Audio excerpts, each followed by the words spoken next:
साथियों नमस्कार। जैसे कि आप लोगों को पता चले गया होगा कि 12 जनवरी की डेट आ चुकी है काउंसलिंग की, जिसमें सभी की जो काउंसलिंग होनी है वो एक ही दिन होनी है, 12 तारीख को, हर ज़िले की। दूसरा, आजकल जो है मैं देहरादून में ट्रेनिंग में फंसा हुआ हूँ, तो इसलिए आपको जो है ज़रूरी सूचना बीच बीच में नहीं दे पा रहा हूँ, मुझे टाइम नहीं मिल पा रहा। और एनालिसिस की जो मैंने बात करी थी उसमें मुझे अभी टाइम नहीं मिल पा रहा, तो मैं एक दो दिन रुक के ही आपको उसके बारे में आपको थोड़ा आइडिया दे पाऊँगा।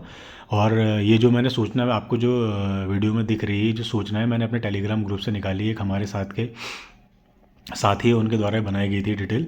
ये डिटेल जो है चमोली डिस्ट्रिक्ट के आधार पर उन्होंने बनाई थी, जिसमें बोला गया था कि जो टोटल स्टूडेंट्स हैं वो साइंस साइड में है 2084 के आसपास, और जो total students in art side में है वो 3944 के आसपास हैं। ठीक है। और टोटल कैंडिडेट उन्होंने जो डाटा बनाया था उसमें बोला गया था कि जो टोटल कैंडिडेट्स हैं विद इंडेक्स 85 से अबव वाले करीबन करीबन, ये चमोली का जब प्रत्यावेदन लिस्ट आई थी तो उसके अकॉर्डिंग ये बनाया गया था कि 85 से ऊपर इतने कैंडिडेट थे उसमें, और 80 से 85 के बीच में 308 कैंडिडेट थे। तो आप समझ सकते हैं कि 85 से ऊपर वाले कैंडिडेट 245 है, तो कहीं ना कहीं 200 या 250 हर जिले में इन्होंने फॉर्म भरा होगा, जितने ये बंदे आपको दिख रहे हैं। बाकी ऐसा है कि कट ऑफ ये मान के चलिए कि इस हिसाब से ही बनेगी, क्योंकि पहली जो कट ऑफ बनेगी, पहली काउंसलिंग की जो कट ऑफ बनेगी थोड़ी हाई रहेगी, क्योंकि आप देख रहे हैं कि 85 प्लस बंदे जब आप 85 प्लस बंदे आपको गुणांक वाले आपको जब बंदे हमें दिख रहे हैं, तो कहीं ना कहीं जो है कट ऑफ थोड़ी हाई रहने वाली है। उसके बाद 80 से 85 वाले बंदे 308 हैं, और टोटल साइंस में कैंडिडेट हैं जो 75.5 से अबव वाले हैं वो 714 के आसपास हैं। ठीक है। और टोटल साइंस कैंडिडेट कितने हैं जो फीमेल में है, जो यानी 75 से ऊपर हैं, वो है 365। ठीक है। और total science candidate general female में कितने हैं, जो 75 से अबव 253 है। ठीक है। बाकी जो अदर कैटेगरी होंगे आप माइनस कर सकते हैं। ठीक है, 365 से। अगला है टोटल ब्रिज कोर्स के कैंडिडेट कितने हैं, 517, लेकिन अलाउ कितनों को किया गया था, 169 लोगों को अलाउ किया गया था। आगे देख लेते हैं टोटल बीएड के जो कैंडिडेट्स हैं वो कितने हैं, 29 हैं। और टोटल ब्रिज कोर्स के कैंडिडेट इसमें हम देख पा रहे हैं जो 75.5 से अबव जिनका इंडेक्स है वो 84 है। और टोटल ब्रिज कोर्स के जो जो टोटल ब्रिज कोर्स जिन्होंने कर रखा है उसमें जो साइंस कैंडिडेट्स हैं वो 75.5 से ऊपर वाले कितने हैं, 46 हैं। और जो फीमेल में है वो 21 है। और टोटल जनरल कैंडिडेट्स कितने हैं, जो विथ इंडेक्स 85 से ऊपर 124। और टोटल जनरल कैंडिडेट्स कितने हैं, 80 से 85 के बीच में 158। ऊपर जो लिखा था वो टोटल था, ये जनरल की बात हो रही है। ठीक है। उत्तराखंड डाइट के 421 कैंडिडेट्स हैं, और ओबीसी वाले ओबीसी वाले 70% अबव से वाले 802 हैं। ओबीसी फीमेल कैंडिडेट जो 70% से ऊपर वाली हैं वो 398 है। और 70 एसटी कैंडिडेट कितने हैं जो 70% से ऊपर वाले हैं वो 41 है। और एसटी फीमेल कैंडिडेट्स कितनी है जो 70% से ऊपर है वो 21। ओबीसी कैंडिडेट ऐसे कितने हैं जो 75% से ऊपर हैं वो है 304।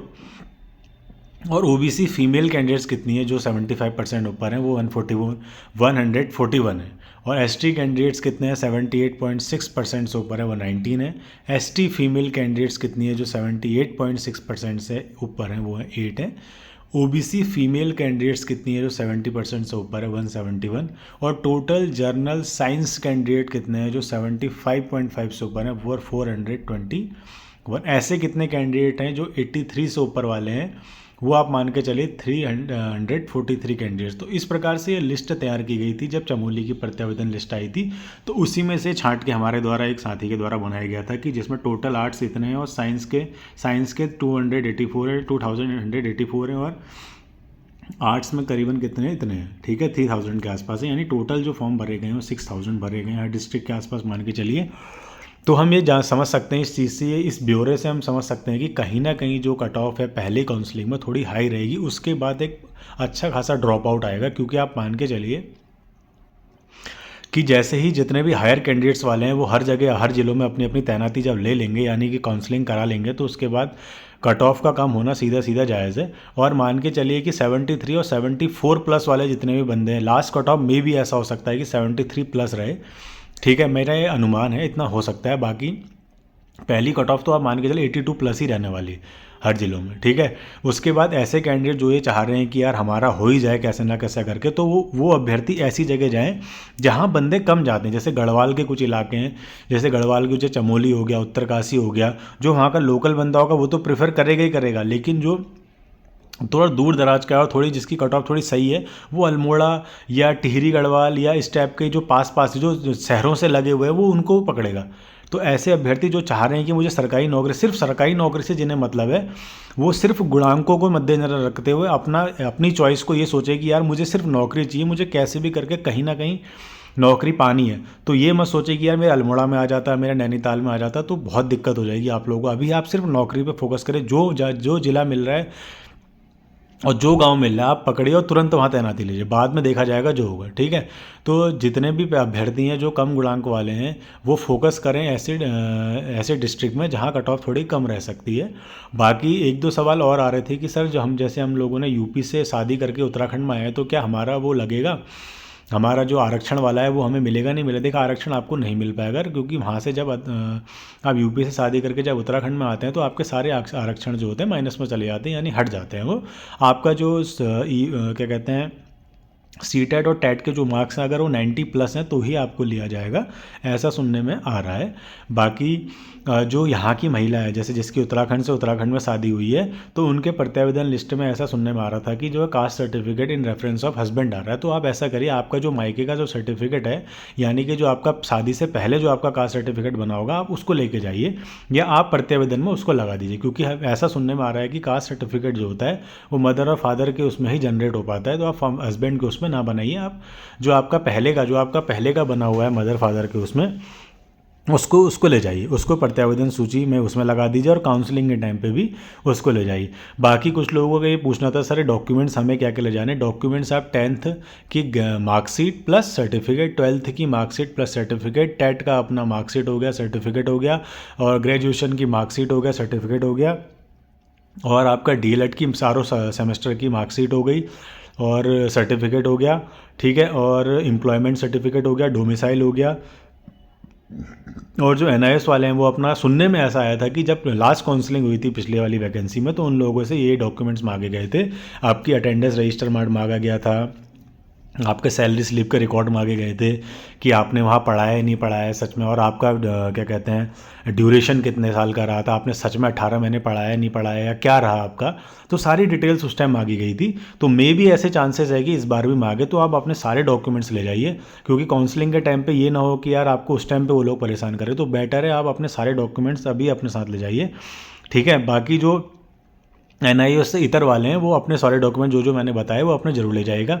बाकी और जो क्या कहते हैं एक सवाल और आ रहा था कि सर बीएड ब्रिज कोर्स वालों का क्या होगा, जो 169 लोगों ने अप्लाई किया है, क्या सरकार उन्हें काउंसलिंग के बाद काउंसलिंग में उपस्थित होने देगी या उनकी काउंसलिंग होगी नहीं होगी। तो देखिए, जब 169 लोगों के जब फॉर्म भराए गए हैं तो कहीं ना कहीं काउंसलिंग भी होगी। बाकी अगर ऐसा नहीं होता है तो काउंसलिंग के दौरान ही आपको बता दिया जाएगा कि आपका क्या होना है, ठीक है। बाकी इस चीज़ को लेकर चिंतित मत रहिए, अभी काउंसलिंग कराइए फिर देखा जाएगा उसमें, क्योंकि अभी सरकार की तरफ से तो कोई ऐसा डिसीजन नहीं है। बाकी उनका जो कहना होगा उसके बाद देख लेंगे जो कहेंगे वो काउंसलिंग के टाइम पे आपको, ठीक है।